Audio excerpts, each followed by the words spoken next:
Olá pessoal, tudo bem?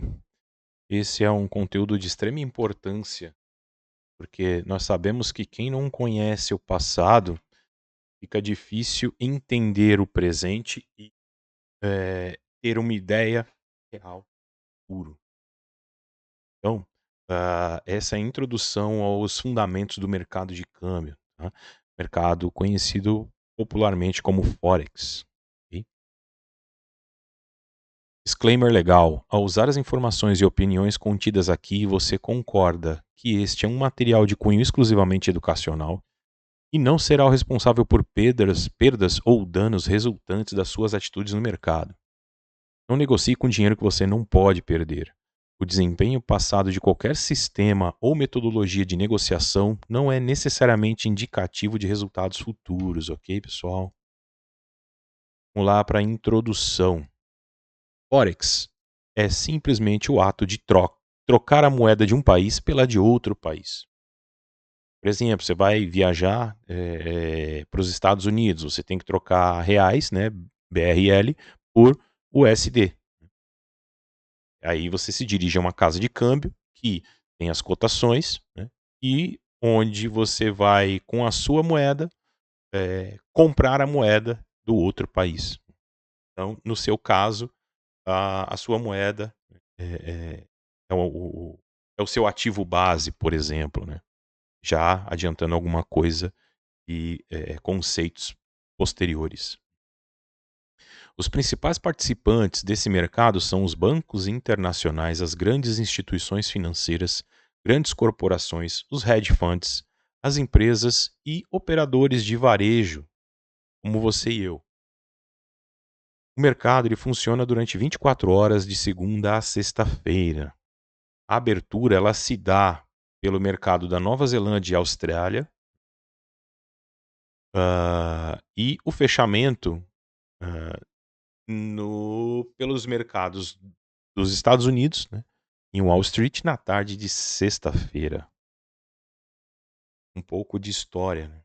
Ah, no início, a troca de mercadoria, a troca de mercadorias, ela foi substituída pela troca por metais preciosos, porque se você necessitava, sei lá, de um pente e você tinha uma escova, você tinha que achar uma pessoa que tivesse um pente para poder que quisesse aceitar a troca na sua escova. Quando mais fácil era você ter algo que intermediasse isso, né? Você vendia o pente, ficava com dinheiro para poder comprar a escova. E aí nasceu a troca por metais preciosos, ouro, prata, enfim, aí temos as moedas cunhadas,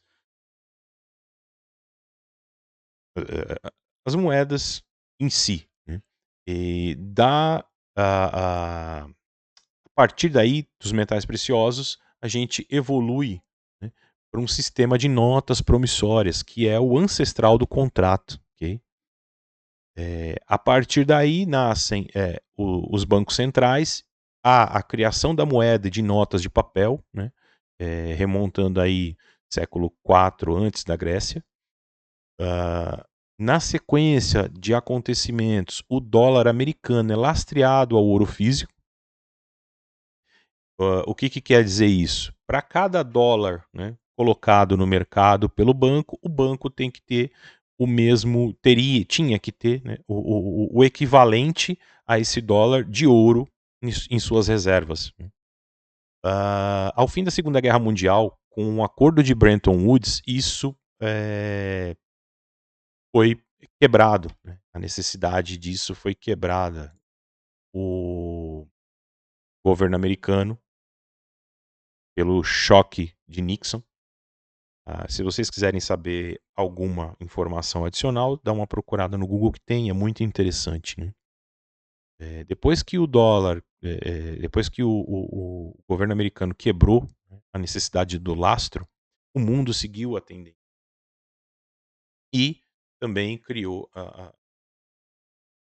as moedas, enfim, ah, meados desses fatos, né, desses acontecimentos, o comércio mundial ele explode e aí nasceu o câmbio. Então, desde então, o mercado de câmbio ele se tornou o maior mercado do mundo com um faturamento total diário de cerca de 3,2 trilhões de dólares, muito mais que os mercados de ações e títulos do mundo juntos. Tradicionalmente era um mercado institucional. Né? O que isso quer dizer? Um mercado interbancário, com sua popularização e liberação para a pessoa física, ele expandiu-se, ampliando para o varejo e aumentando substancialmente em atividade comercial.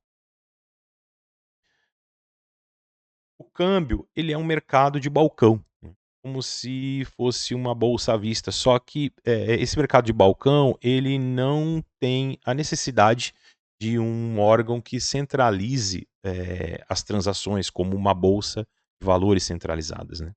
Então, os grandes centros, eles foram se arranjando, né, com pela ordem de importância.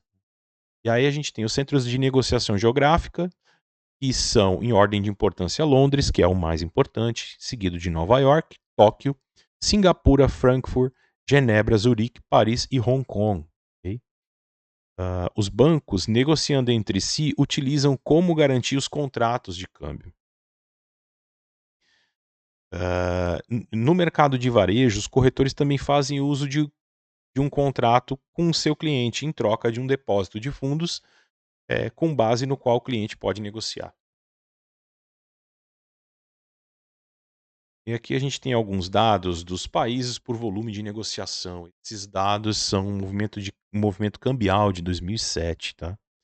Eh, a gente tem Austrália, França, Alemanha, Hong Kong, Reino Unido, Estados Unidos e os outros estados ali. As divisas por volume de negociação. O par mais negociado de longe é o euro versus o dólar, né? São as duas maiores economias do mundo, seguida do GBP, pelo dólar, e também o iene junto com o dólar.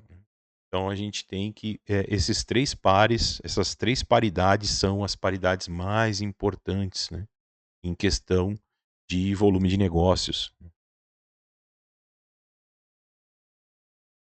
Alguns conceitos, tá.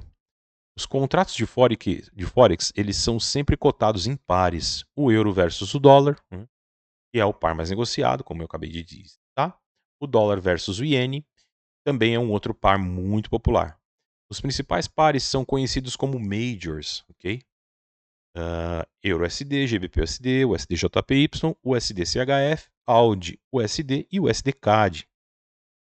Quando uma moeda é negociada sem a paridade do USD, a gente chama de par cruzado ou cross rate, que é o euro-GBP, que também é muito importante, o euro-IN, o AUD-JPY, o euro-CHF, entre alguns outros. O conceito de margem. A negociação de Forex ela geralmente é realizada com um depósito de margem relativamente pequeno. Isso é útil, pois permite que os investidores explorem as flutuações na taxa de câmbio, que tendem a ser muito pequenas. A alavancagem. O uso da alavancagem permite obter lucros muito rapidamente, mas também há um risco enorme em correr grandes perdas, até que seja completamente eliminado. Portanto, é desaconselhável maximizar sua alavancagem, principalmente se você não conhece os riscos. Os operadores de Forex bem-sucedidos aplicam gerenciamento de capital rigoroso e uma modelagem no tamanho de posição em relação ao tamanho da conta e ao perfil de risco, ao risco pessoal de cada um. E esse foi a primeira aula de conceito, né? E a gente se vê no próximo vídeo. Valeu!